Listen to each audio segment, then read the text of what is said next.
Hello everyone! Ayan, kumusta po sa inyong lahat? And happy Friday! Ayan, so weekend na naman guys, kaya naman happy tayong lahat.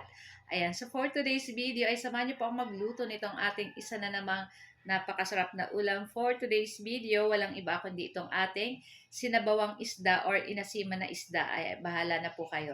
Ayan, syempre lalawakan po natin yan ng kangkong para may gulay at para mas masarap. So yun na nga, meron tayong nabiling yellowfin. Ayan, yung laman lang yung binili ko guys. And pipritusin lang natin iyan. So meron akong 8 piraso. Malalaki naman po iyan. Kaya 8 piraso lang yung ating ah, lulutuin na sinabawang isda. Ayan. So, syempre po, Friday po ngayon, kung kayo po ay nagpa-cross, ayan, syempre pag Friday po ay bawal po yatang kumain ng karne. Kaya, yung aking anak, hindi po talaga kakain ng karne. Ayan. Kaya, isda po yung ating lulutuin. Pero yung favorite nilang isda, yung yellowfin. Ayan. Tapos, ayan, pakaprito natin ng ating yellowfin. Ayan. So, sa ating malaking kawali, ay magisa na tayo nitong ating luya and yung ating sibuyas. So, hindi tayo gagamit ng bawang.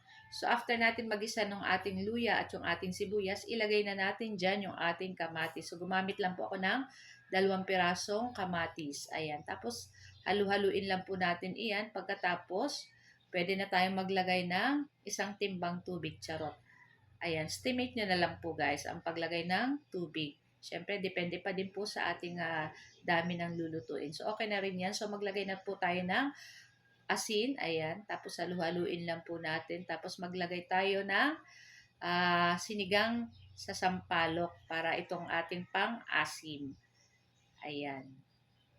Tapos, ayan, tunawin lang po natin iyan dyan sa ating mainit na tubig. And maglalagay rin po pala tayo dyan ng konting patis pa para sa ating pampalasa.